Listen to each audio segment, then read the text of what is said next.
So we now come to our guest speaker, Andrew Neilson. Andrew is Director of Campaigns at the Howard League of Penal Reform, and he'll talk a bit about that organisation. For example, he has directed a number of inquiries on a range of issues, including gambling-related crime. People are in prison because of the consequences of addictive gambling, and also the number of armed force former armed services personnel who are in prison. Those are just two of the things he's been looking at. So, okay, so I think, Andrew, come on and talk to us.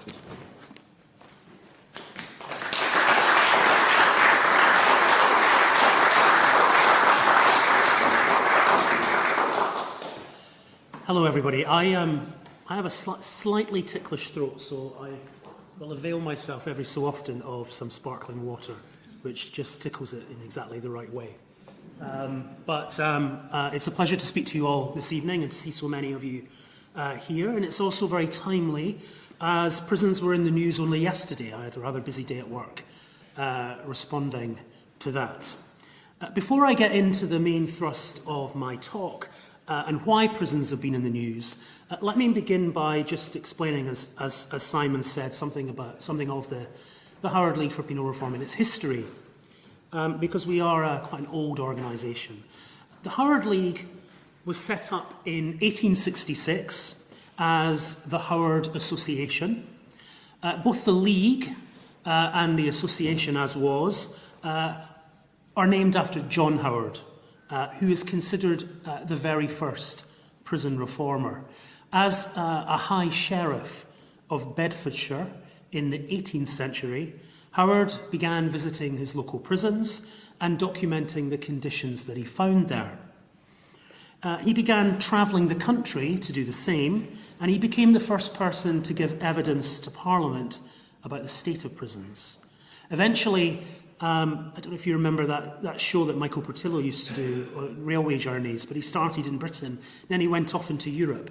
Well, Howard was a bit the same. He started off touring, looking at prisons in Britain, and then he started to go across Europe, starting with France and moving onwards, ever eastwards, visiting prisons, until he eventually died as he travelled through Eastern Europe inspecting prisons. And indeed, his final resting place has itself been in the news because Howard died in Kherson, Ukraine, which is currently a city that is being haggled over by Vladimir Putin and Volodymyr Zelensky.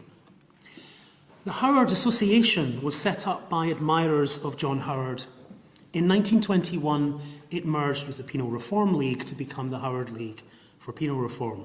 And the Howard League was involved in many of the major criminal justice reforms of the early 20th century. So the abolition of corporal and capital punishment, hanging and flogging, the formation of the probation service, and the introduction of services for victims of crime. The Howard League covers England and Wales. I am Scottish, as you might have guessed, but I work for the Howard League of England and Wales. There is also a separate Howard League in Scotland, and there are associated organisations also in New Zealand and in Canada. For much of the last 2 decades, the Howard League that I work for has been campaigning for what we call less crime, safer communities, fewer people in prison. And that's a formulation we've used because we know it is perfectly possible to achieve all 3 things. As we shall see, other countries have managed it. But it's also because the size of the prison population and the impact it has on the system is something that has increasingly concerned us. Take a swig.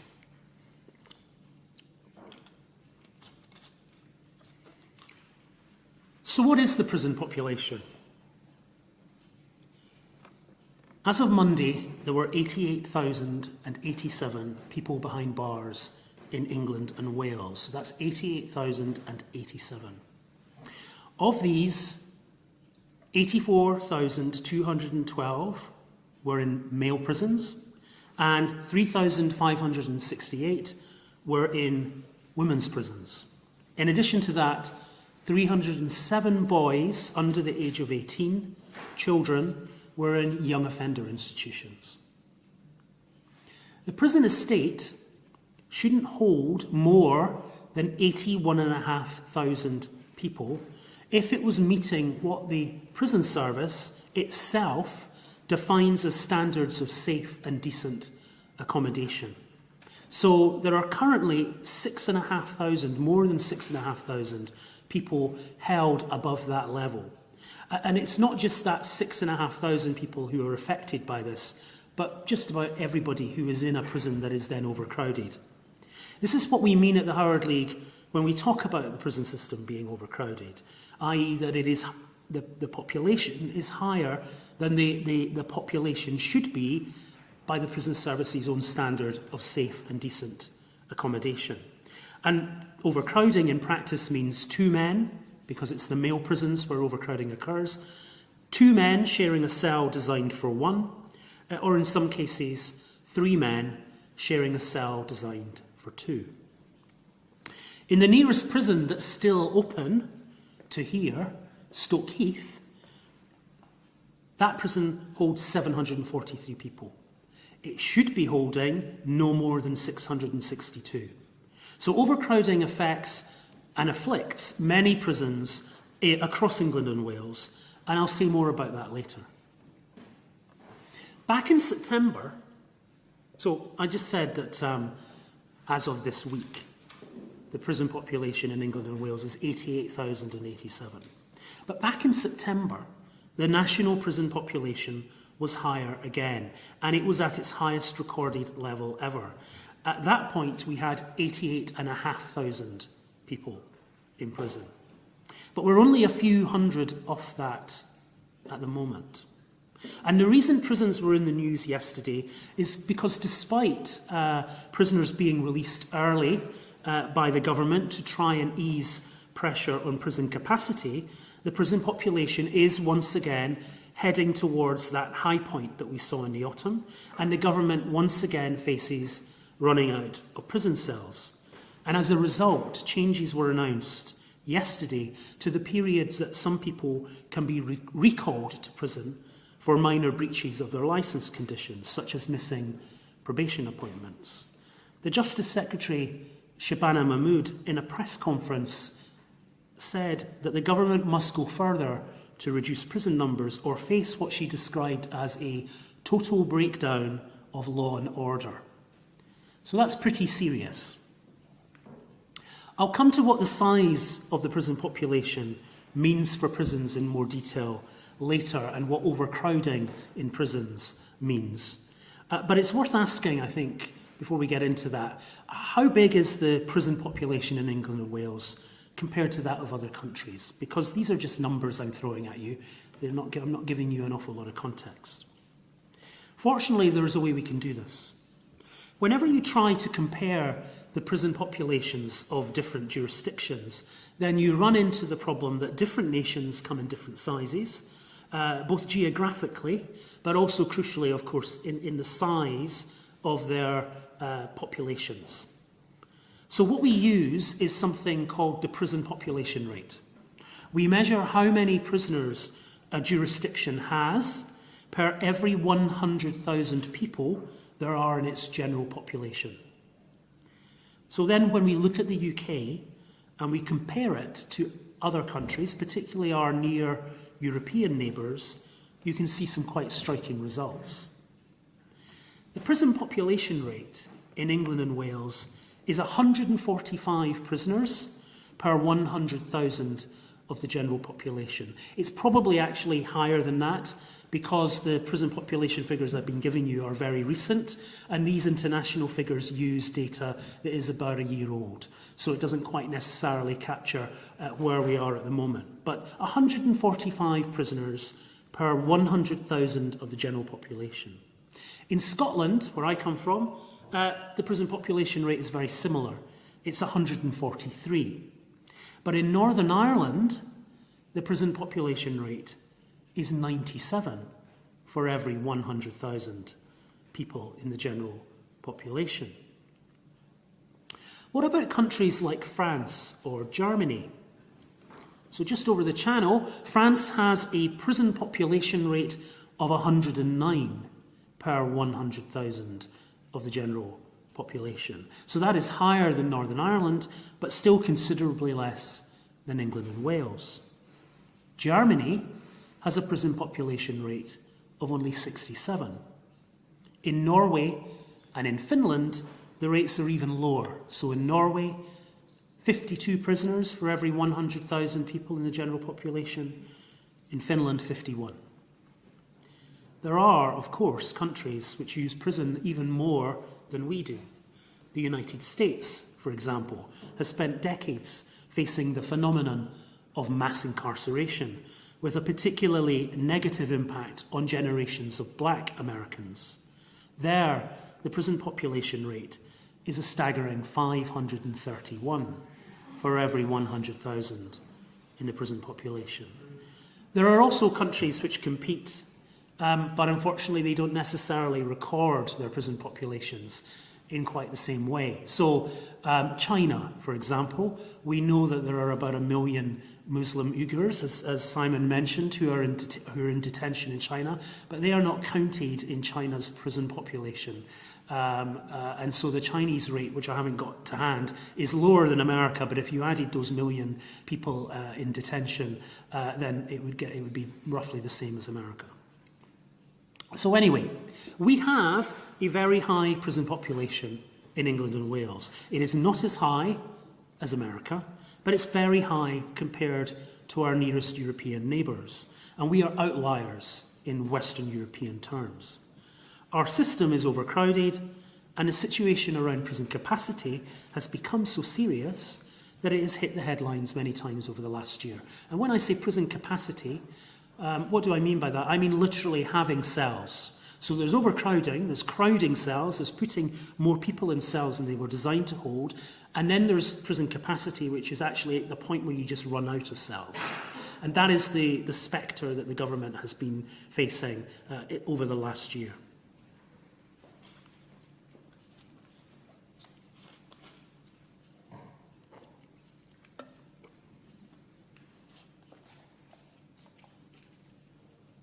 John Howard, I mentioned John Howard, he wrote a book called The State of the Prisons. And I think that's a good question to ask. What is the state of the prisons today? And to do that, let's take John Howard's old patch, where he was High Sheriff, as an example. So Bedfordshire. Bedford itself has a prison, Bedford Prison, a very old prison. It received what is called an urgent notification from prison inspectors in November 2023. Basically, an urgent notification means that inspectors have gone in on a routine inspection and they are so shocked at what they've found that they are effectively ringing an alarm bell that conditions in the prison are unacceptable. Normally, they go in and they do an inspection and they go away and they write a report, and the report is published some months later. But when they issue an urgent notification, they walk straight out of the prison, they issue the urgent notification, the Chief Inspector of Prisons writes a letter to the Secretary of State for Justice, responsible for prisons, and then outlines their concerns. A report then follows later, but that urgent notification is, as I say, effectively ringing an alarm bell and saying that we can't wait for our report to be written for you to do something about what we've seen. So what did they see in Bedford that triggered that alarm bell? Inspectors found the highest levels of violence against staff and the third highest rate of self-harm, that's cutting oneself or ligaturing oneself in a cell. The third highest rate of self-harm amongst people in Bedford in any adult male prison in the country. Use of force by staff on prisoners was also worryingly high, with inspectors seeing many examples of what they considered excessive force and what they considered unprofessional behaviour from staff. Staff, prisoners and managers all told the inspection team that they had witnessed racism in the prison. 3/4 of the prisoners in Bedford were living in overcrowded conditions, with most spending over 22 hours a day locked in their cells. Inspectors found dirty, graffitied cells with broken windows and black mould on the walls, and there was a widespread infestation of rats and cockroaches. Men were describing falling asleep and waking up with cockroaches on them.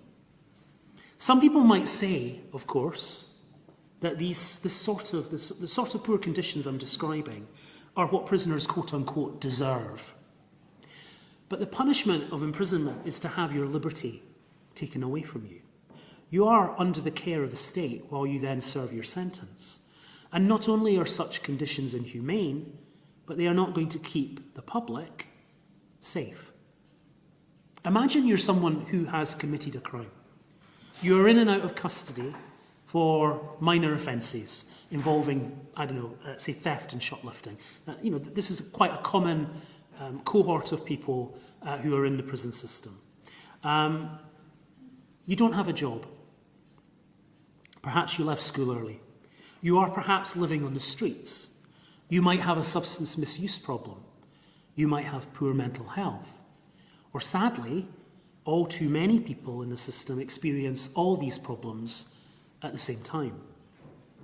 Expecting that person I've described to become a better person, a law-abiding citizen, by spending a few weeks lying on a prison bunk, doing nothing except surviving, if you can, in an environment where drugs and violence are common, is, I think, a kind of magical thinking. Prisons in these circumstances are actively making it more likely that that person will reoffend on release, rather than less likely. And as the vast majority of people in prison will be released, this should matter to all of us. The levels of violence in prisons have hit the news recently too, due to some terrible attacks on staff. Assault incidents have increased. This is assaults across the piece, from prisoners attacking other prisoners to prisoners attacking staff. Assault incidents have increased by 13% in the last year. Assaults on staff are now at a record high. And violence against oneself, the self-harm that I was talking about earlier, that is also at a record high. The number of incidents of self-harm in prison, the rate of self-harm in prison, and the number of individuals self-harming in prison have all reached new peaks and are particularly acute in women's prisons.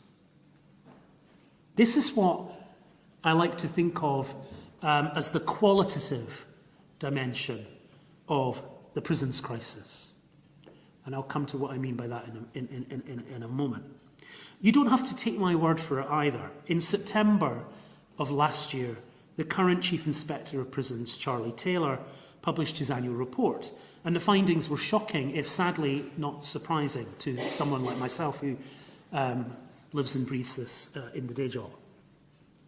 With many prisons severely overcrowded and understaffed, inspectors found men and women continued to spend far too long locked in their cells with nothing to do, thanks to the woeful provision of education, training, or work. By woeful provision, I mean there wasn't very much education, training, or work. Out of the 32 closed prisons that the report covered, 30 were rated poor or insufficiently good in the inspectorate's assessment of what they'd call purposeful activity, which is work or education. Rather than prisoners participating in activities or interventions that are designed to reduce their risk of reoffending and support their mental and physical health during their time behind bars, inspectors found a surge in illicit drug use, self-harm and violence. And Charlie Taylor wrote in the preface to the annual report the following words, which I wanted to quote in full because I think they are particularly germane.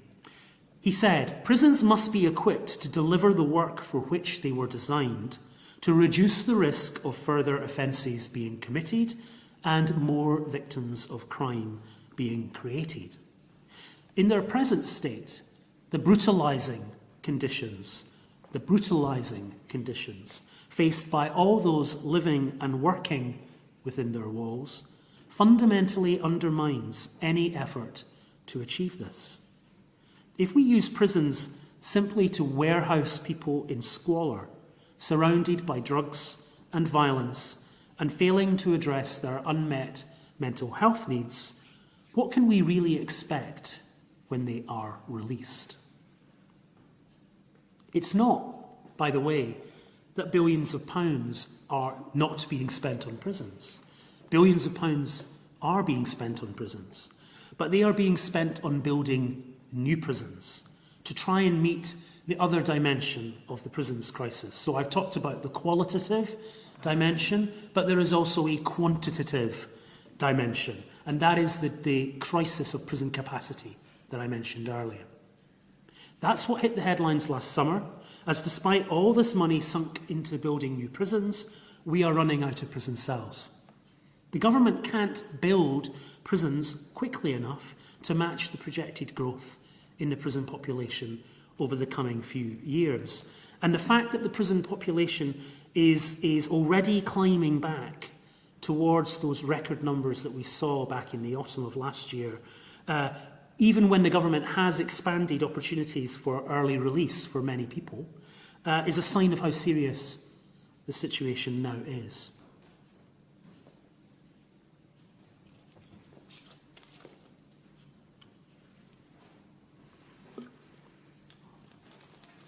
Some of you may remember Keir Starmer giving a televised press conference when he was elected in July of last year. And in that press conference, he said that our prisons were, quote, broken. And it was the quantitative dimension of the crisis in particular that saw him acknowledge in his first press conference how grave the situation he had inherited was. As I've said, not long after that, in September, there were 88,521 people in prison in England and Wales, the highest number that we've ever seen. And that particular surge was, of course, driven in part by the government's response to the disturbances that we saw in English towns and cities in response to the terrible events in Southport that occurred over the summer. But it's also part of a general trend. The Ministry of Justice's own prison population projections suggest, and have suggested for some years now, a growth of around 30% in the prison population over the next 4 years unless action is taken.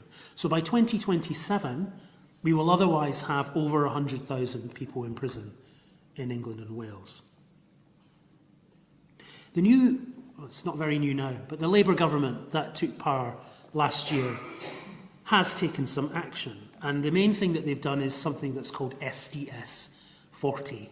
And what that is basically they have changed the point of automatic early release for a large group of prisoners on what are called standard determinant sentences, where the point of automatic early release was at the 50% mark, so you would serve half of your sentence in prison and then half of your sentence on licence in the community.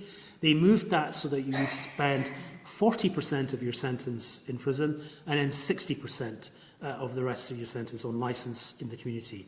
And you're liable to be recalled to prison in that time.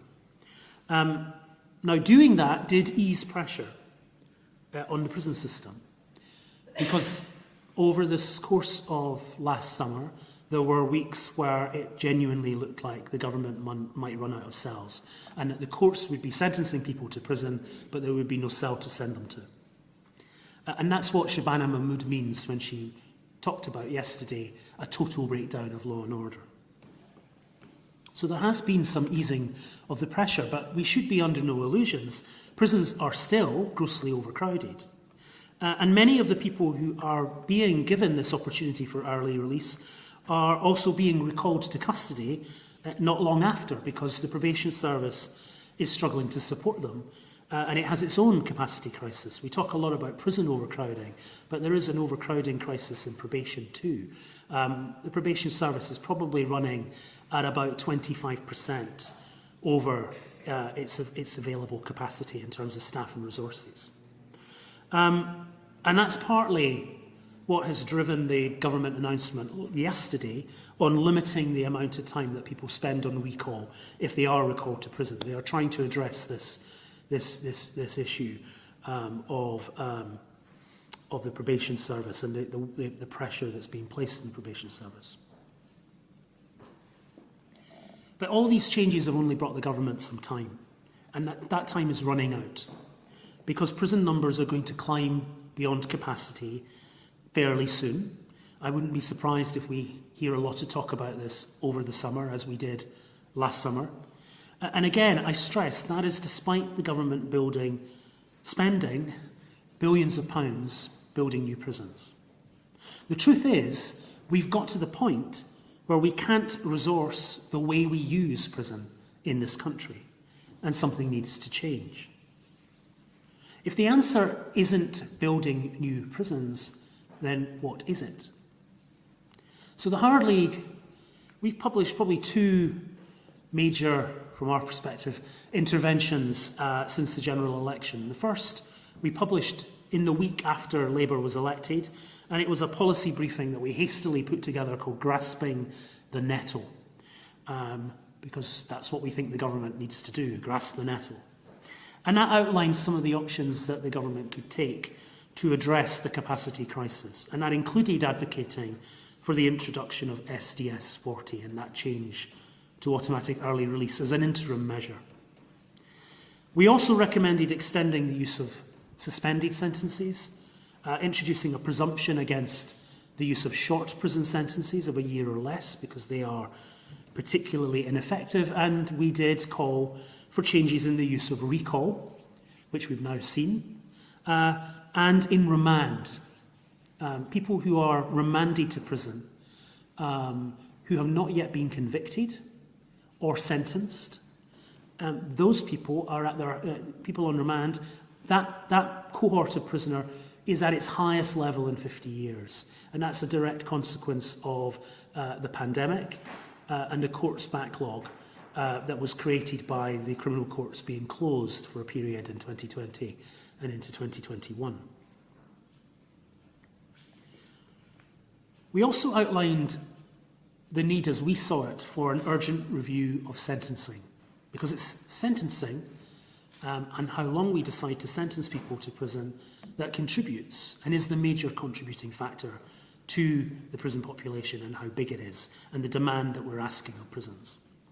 So we called for an urgent review of sentencing, and that is something that the government also responded to, and they have launched. Last year, they launched a sentencing review chaired by David Gauke, who is a former Conservative Lord Chancellor and Secretary of State for Justice. Ultimately, it's what we call sentence inflation that has largely driven the increase in prison numbers over the last 30 or more years. Ever since, actually, Michael Howard, who was then a Conservative Home Secretary, stood up and said that prison works. Since Michael Howard said that, we've seen successive governments pursue a prison works agenda and competing to be ever tougher on crime and to lengthen prison sentences effectively. More people are going to prison for more reasons, and crucially, they're spending longer behind bars than ever before. So the proportion of immediate custodial sentences handed down between 2002 and 2022 increased from 25% to 34%, while the use of other types of sentence, like community sentences, has declined. Over the last 10 years, the average custodial length for an indictable offence increased from 18 months in 2013 to almost 23 months in 2024. And all of this contributes because it's keeping people in the system for longer and growing the prison population. Use of the most severe prison sentences has also increased. Almost 11,000 people are currently serving an indeterminate sentence, so a sentence without a fixed end. And that is 16% of the sentenced prison population. That's up from 9% back in 1993. The number of life-sentenced prisoners serving a minimum term of 20 years or over has more than doubled in the last decade. As part of our attempt to influence government thinking on this, our second intervention was to publish a paper signed by the most senior former judges in England and Wales. The 4 surviving former Lords Chief Justice, Lords Wolfe, Lord Phillips, Lord Thomas and Lord Burnett, and also Sir Brian Levison, who is the only surviving president of the Queen's Bench Division. They all put their names to a paper called Sentence Inflation, a Judicial Critique. And that paper called on the government to reverse the trend of imposing ever longer sentences and emphasised the importance of addressing this if we are ever to see a safe and sustainable justice system. And that was obviously an attempt to influence a sentencing review that the government would be conducting itself. And as I say, the government has indeed announced the sentencing review. And that seems to recognise that the problem does lie in sentencing, in the how and the why and the how long we send people to prison for.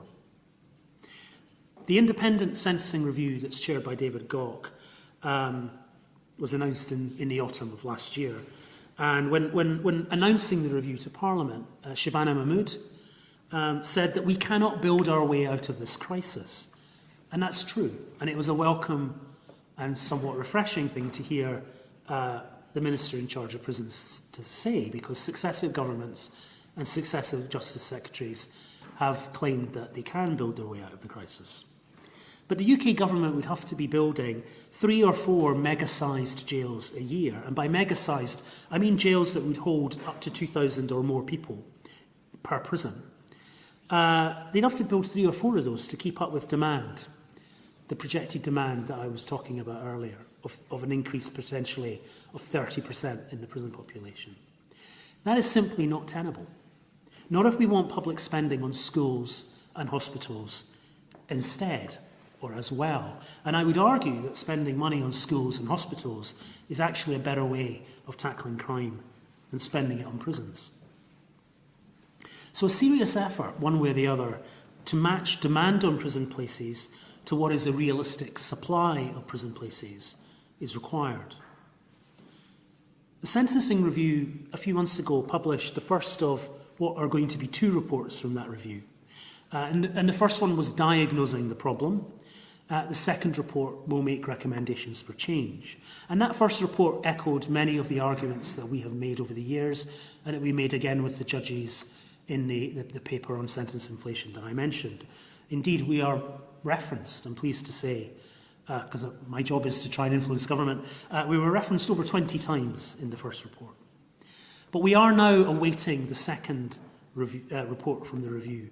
And that's crucial because that's the report that's actually going to make recommendations for change. There has been some speculation this week in the media as to what it might contain. I can address that if people are interested in the questions afterwards. But the only thing I can say for definite at this stage, because I haven't seen this report, is that the review's recommendations are very imminent. We expect them to be released at some point next week. I'm currently hearing it might be Thursday. I'm expecting another busy week at work. Ideally, the review will address the sentencing framework as a whole. Because if the sentencing framework can be put on a more sustainable footing, then funding can also be rebalanced across the criminal justice system. Currently, too much money goes into the prison system and into building new prisons, and not enough money goes into keeping people out of prison in the first place.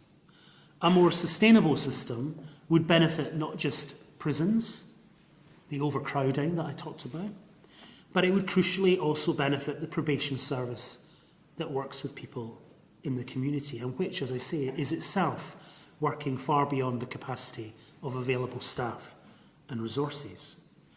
And if we could see that rebalancing, we would see a move, I think, towards two things. Firstly, we would see prisons that were under less population pressure, that were not overcrowded in the same way. And that would allow those prisons to deploy staff and resources into rehabilitation activity and into offering a decent standard of accommodation. And then secondly, I think we'd see reform and investment for the probation service in the community to deliver more effective and tailored community sentences and support people more generally in the community to make sure that they don't get recalled to prison when they're on licence. Both of these things, needless to say, would have a beneficial impact on reoffending over time. Because I think it should go without saying that no government should need to introduce emergency measures or face running out of prison cells and the total breakdown of law and order, as Shabana Mahmood described it yesterday. But equally, and this is the bit that we shouldn't forget, no government should be presiding over what Charlie Taylor described as brutalising conditions in his annual report. Thank you. I'm very happy to take questions.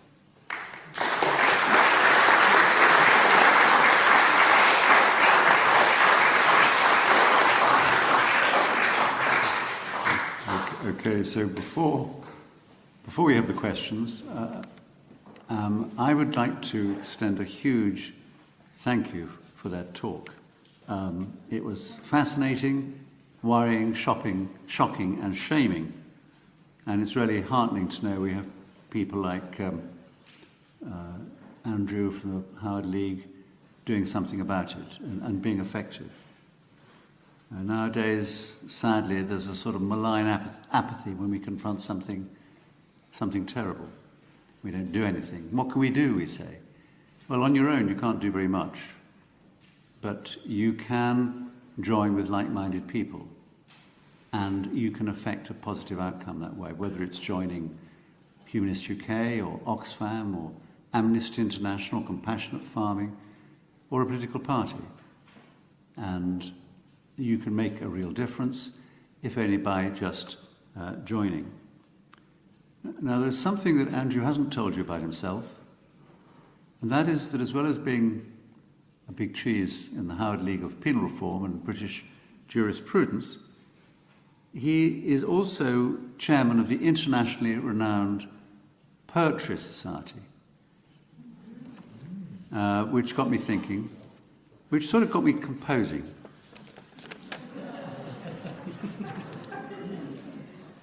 In halls where justice fades to grey, where steel bars hold the light at bay, where silence screams and hope runs thin, a quiet fight begins within.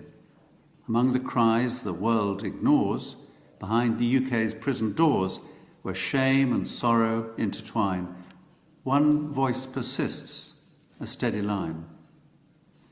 Andrew Neilson, calm and strong, has walked this road, so hard, so long. With Howard League, he lights the way where others turn and walk away.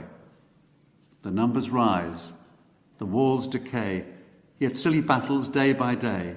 In Western Europe, none compare. Our jails are ranked the worst out there. Overcrowded, cold, severe, a lonely life of pain and fear. Andrew speaks to make a case for every soul in that dark place. He challenges the laws that bind, demands we treat the caged as kind. With policy, with heart, with pen, he strives to build the world again. So let me thank him.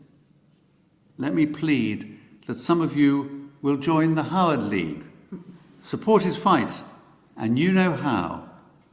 Donate, donate, donate right now.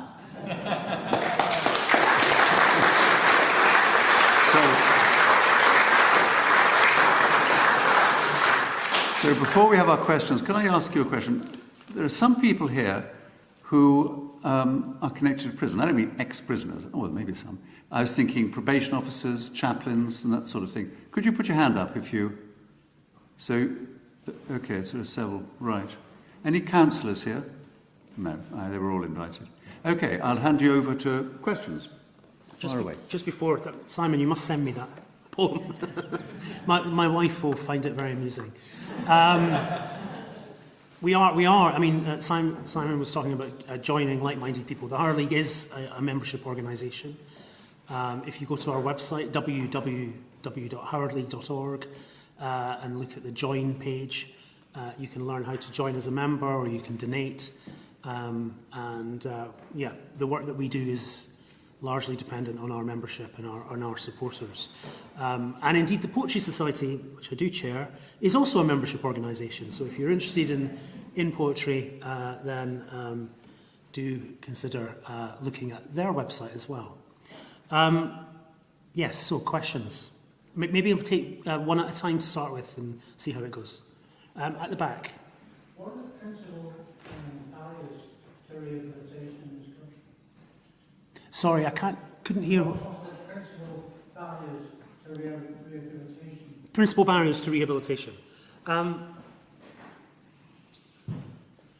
Well, as I've described, I think the problem at the moment in the prison system is that the principal barriers to rehabilitation are the prison system and the way that it's currently run. So, because the overweening priority for the system is simply to find the cells to keep people in, and the capacity crisis I've described has been the priority from week to week for a long time now. We have people who are spending the vast majority of their day locked in their cells doing nothing. Prisons, the sort of purposeful activity that I talked about, which would be key to rehabilitation, work or education, or going to healthcare, all of these things have cratered. It's just not happening in too many prisons around the country. And that's partly, I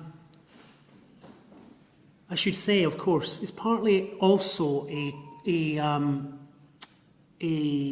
impact of the pandemic, of COVID. Prisons were in a terrible state prior to 2020, March 2020. They were very violent. All the things I've described was happening. But people weren't necessarily being kept in their cells for 22, 23 hours a day. There were some people who were so frightened about what was going on in their prison that they would spend 22 to 23 hours a day in their cell, self-isolating as we describe it, because they were so fearful of actually going out onto the wings. But what COVID did was it brought about, funnily enough, there is a public inquiry going on to the government's handling of the pandemic, and I attended a meeting of the inquiry last week, so I had to relive all this. But in the early stages of the pandemic in 2020, there were two choices available to the then government, the government led by Boris Johnson. They could either have reduced the population in prison through early release measures, which was something that other countries did, because it was widely recognised that prisons are the ideal setting for a virus to spread and mutate. And they're not clean places, as you can imagine. So they could have done that, or they could have done what they ended up doing instead, which was keep everyone in the prison, but isolate them and force them to basically spend all their time in their prison cell.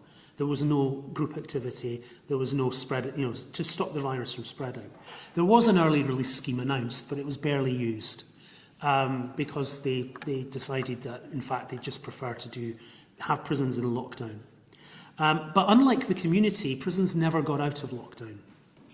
And a lot of staff turnover during the pandemic meant that, in fact, many people in prisons, working in prisons today, have never known prisons that have been run in any other way than the way that they were run during COVID.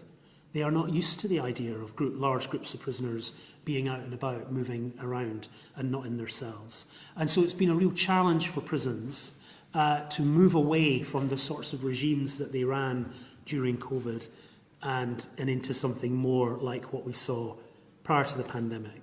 And when you add that challenge to the capacity crisis I've been talking about, this all just leads to a prison system that is in absolute dysfunction.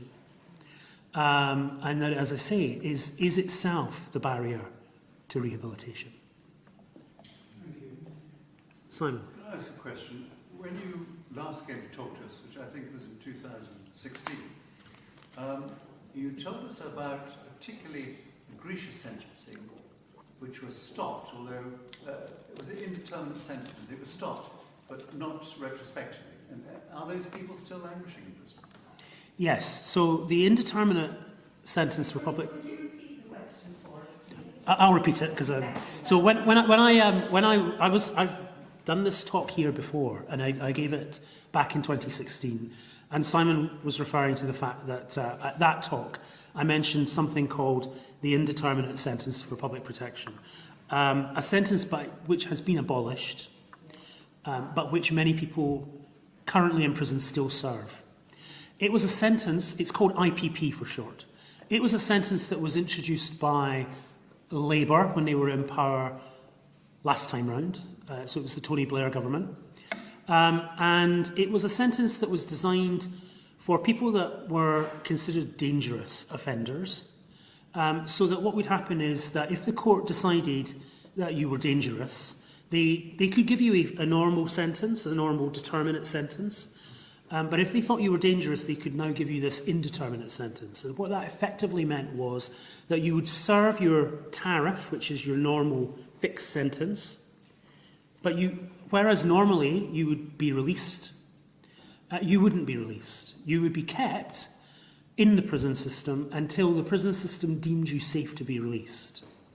And that was initially designed to only capture a very few people, but in practice, thousands of people received this sentence.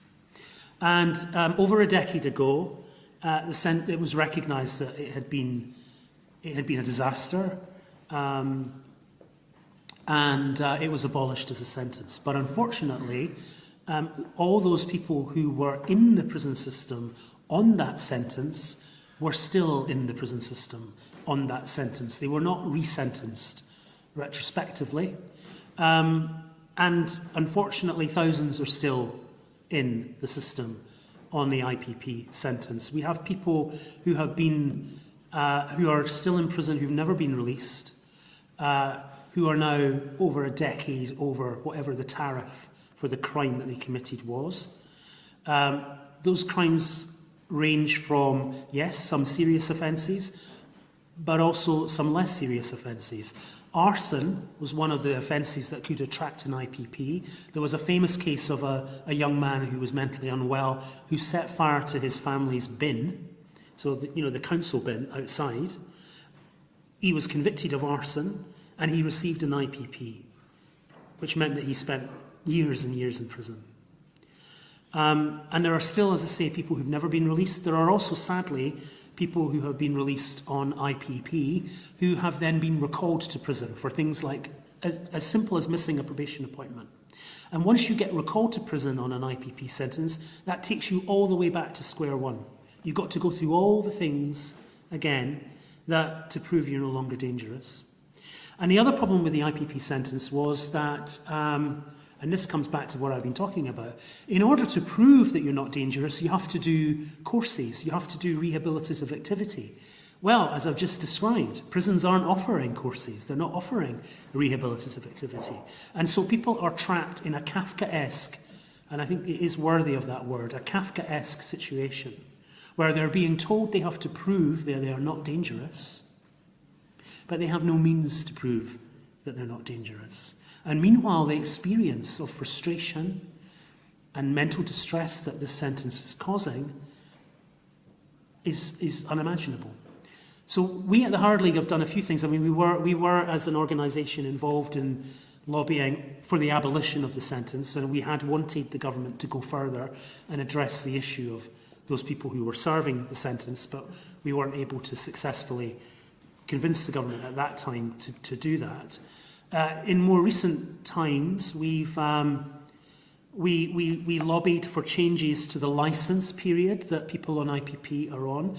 So one of the reasons why people often get recalled is because the licence period for an IPP prisoner was a lifelong licence. You could apply to have it revoked after 10 years, but we were asking people to have a huge weight put on them in their time in the community, where they just have to make the slightest misstep and they go back to prison. So we successfully got the government to reduce that licence period, so it's now much shorter.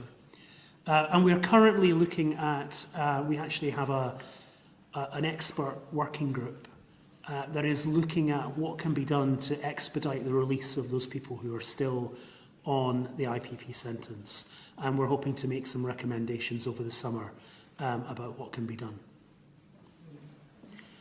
So there.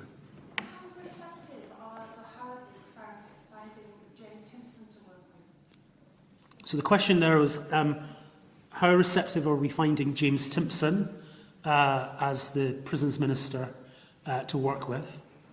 So,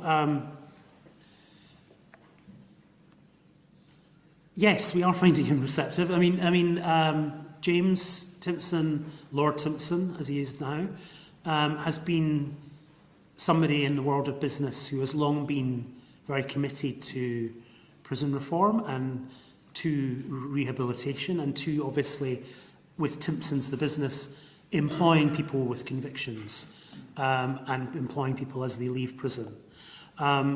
So what I'd say is that, we very much welcomed his appointment. We thought it was a symbolically important appointment to make. I think the reality is, of course, while he is the prisons minister, he is not in charge of everything the government does in this area. And there are broader political concerns that I think inhibit what he can do. And I suppose that's why when I was talking in my speech, I talked quite a bit about Keir Starmer, because I think actually if prison reform is going to happen, you need the Prime Minister of the day to be behind it. Otherwise, you can have well-meaning ministers at a more junior level, but they'll just never get it over the line without the Prime Minister's backing. Now, it remains to be seen, because I haven't heard Keir Starmer say much about prisons recently. It remains to be seen whether he'll provide the sort of leadership that he provided in the early days of the new government, when he appointed Lord Timpson and he gave that press conference I mentioned, and he talked about prisons openly in a way that I hadn't heard a Prime Minister talk about prisons for some time. It remains to be seen whether he'll still do that. The government is not as popular as it might have been when it was first elected, and I think we can already see ways in which they are attacking politically in response to that. And of course, I'm worried that that might happen in our issues as well, but we'll see. This sentencing review that I mentioned, that's going to be published next week, that is going to be really a key moment, both in terms of what does it recommend, how ambitious is that review, but then also, does the government accept the recommendations? How ambitious is the government prepared to be? How do we wean the great British public away from the demand for retribution, punishment, longer sentences, and move them towards something rather more humane? So the question is how do we move the great British public towards rehabilitation and not punishment? As part of the work that we've done in engaging with the sentencing review that David Gauck is doing, we did do some public opinion research. We did a combination of national polling and some focus groups with key voters to explore some of these issues. And there's no doubt it's a challenge. Public opinion in this area is a challenge, because broadly speaking, when people, certainly in generality, when people are asked about crime and people who commit crime, there is a sort of knee-jerk initial response, which is punitive. I think there is a lot of evidence that when people are engaged on more individual stories, they can be a lot more understanding. When it's somebody they actually know, they can suddenly, they might say, well, let me give you an example. So if you say, you know, what do you think of X who's been in the media, they've done this, what do you think should happen to them?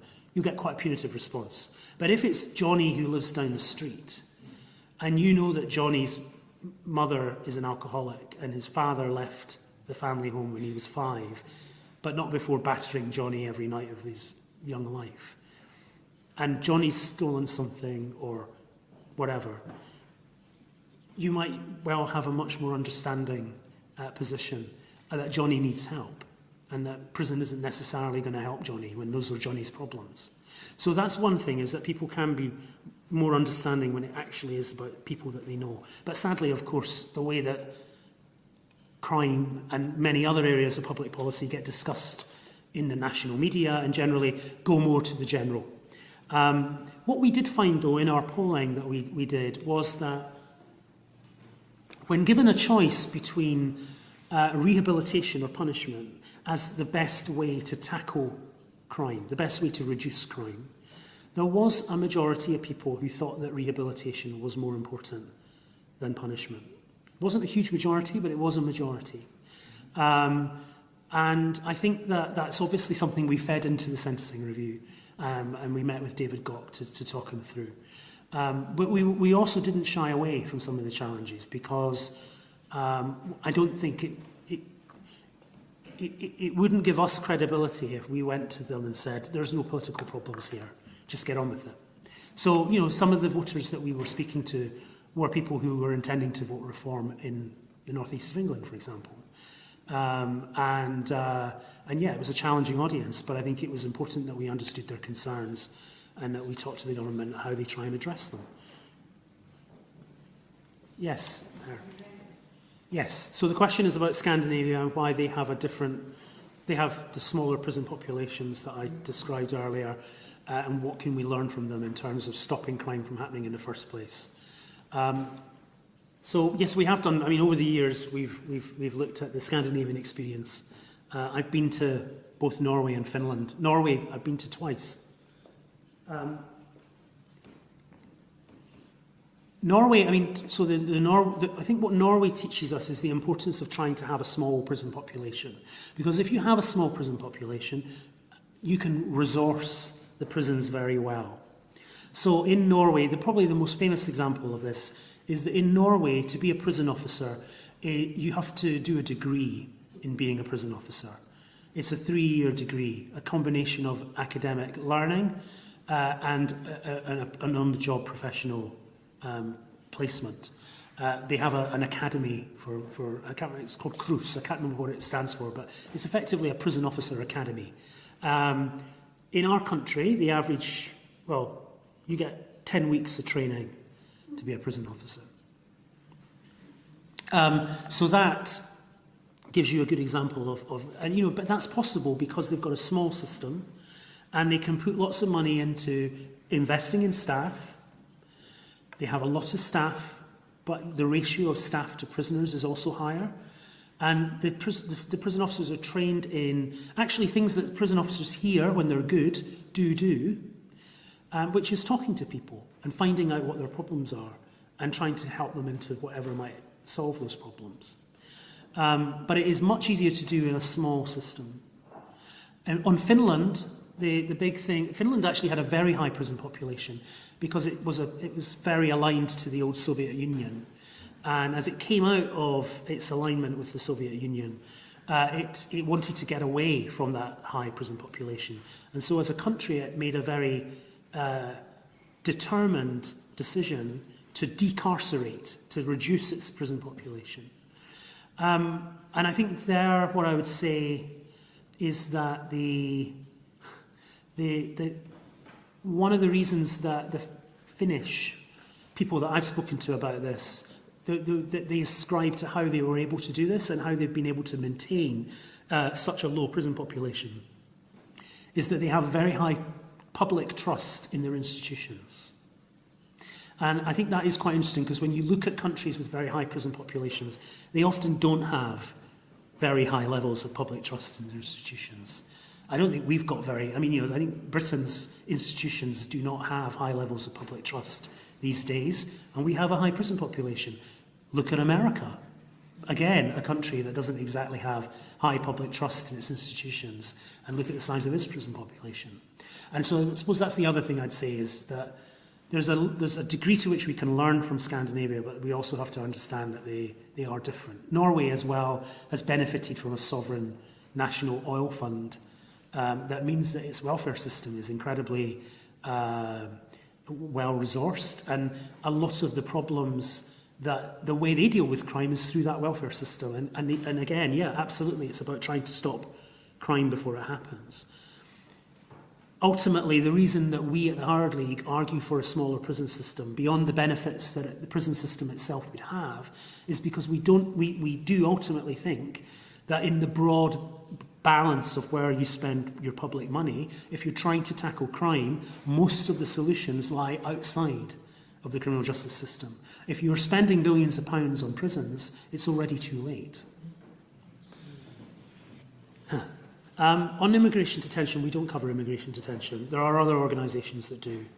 And funnily enough, at the COVID-19 inquiry meeting that I was talking about, I went to last week, that was on prisons and it was on immigration detention. And the experiences were very similar of the problems that were faced. On the Sycamore Gap, well, this is a good example. Yeah, so we're awaiting the sentencing of the Sycamore Gap pair. And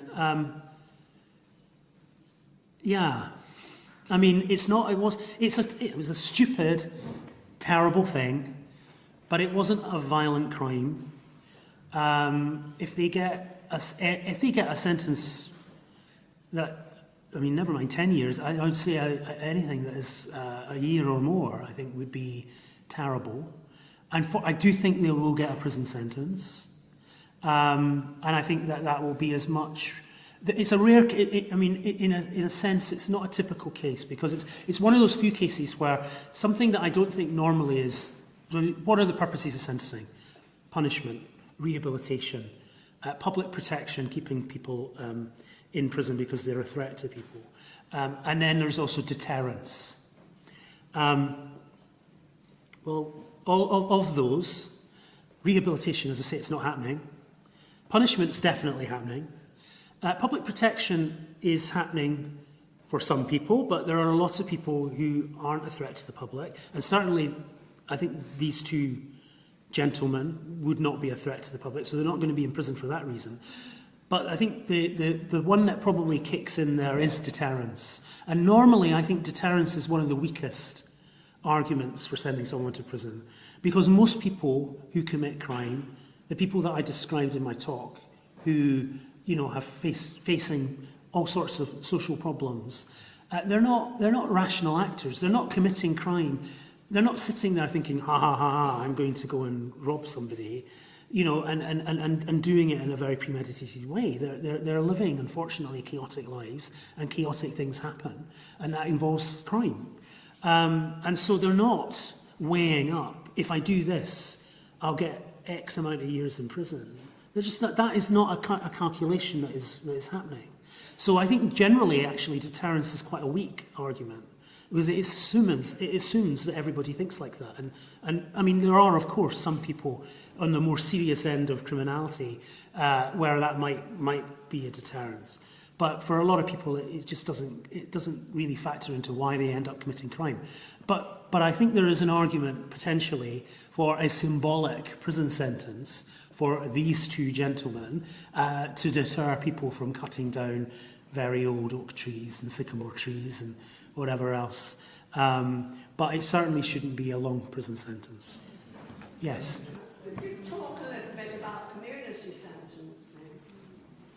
Yeah, I mean, community sentences are, I mean, I don't like to call them the alternative, because I don't think they are an alternative. I think they are a disposal in and of their own right. Part of the problem is that we've created a sense of hierarchy, that you can have a prison sentence, or there's an alternative, which is a community sentence, which immediately makes it sound like it's second best, or soft is the usual thing that people say. Actually, we did some work with people on short prison sentences who are in and out of custody years ago now, and they talked about the fact that actually they preferred the short prison sentence. They preferred spending a few weeks lying on a bunk, being asked to do nothing, than actually the community sentence, because the community sentence was asking them to do unpaid work or to go and meet somebody to talk about getting drug treatment. They found that more of an imposition. For them, that was tough.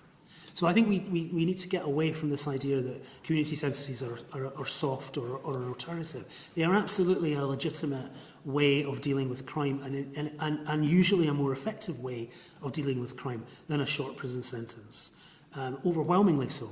And that's because they are designed to tackle the reasons why someone offends in the first place. Whereas a prison sentence generally isn't very good at that, particularly these short sentences.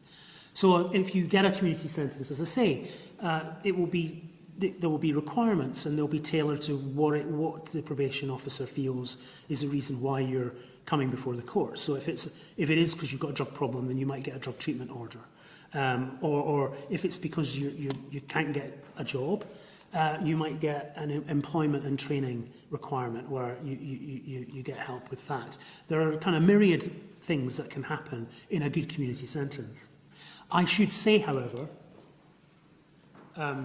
that I mentioned that the use of community sentences has declined in recent years, and that comes back to the state of the probation service that I mentioned, and the terrible impact of the part privatisation that the coalition, David Cameron's coalition government did. Chris Grayling was the Justice Secretary at the time. That part privatisation really ruined the probation service, and it's still struggling to get back to doing what it used to do well. And sadly, that has impacted on the delivery of community sentences. So the courts have lost faith all too often in community sentences, because they are just worried that they can't deliver what they should be able to deliver. Now that, I am pleased to say, is something that the government is very much trying to do something about. And it's something that James Timpson, as the minister, because he's not just the prisons minister, he's the probation minister as well, that is something that he is absolutely looking at. I've been at meetings within the Ministry of Justice where they are looking at the future of probation and how to turn probation round. They are recruiting new probation officers. They are, as I say, looking at doing something about the fact that probation is being asked to do too much with the existing staff and resources it's got. So I absolutely think we will see good community sentences being delivered again. And as I say, there are good sentences being delivered, but not sufficiently in all parts of the country, and that's what we need to see. Or express an opinion on it, other than to say that the political turmoil that the aftermath of the referendum delivered, the successive types of Conservative government that tried to deal with Brexit, absolutely contributed to the fact that for years we didn't have a Justice Secretary or a Prisons Minister who would be in post for more than maybe 12 months. And of course that makes it very difficult. And I think domestic policy as a whole suffered from that kind of political turmoil. Then, yeah, I mean, I think as of right now, Shabana Mahmood as the Lord Chancellor and James Timpson as the Prisons Minister are still in post. They were appointed obviously in July of last year, so they've not quite a year. Will they survive the next reshuffle? Probably, I hope so. Simply actually because of this point, which is that we need a bit of continuity in order to see delivery, because otherwise, all too often, you see people come in and just as they're starting to get to grips with the job, they're moved on. And that's just not a good way of particularly advancing a very difficult policy issue like crime, criminal justice, prisons and probation. Thank you, everybody, and it's a pleasure.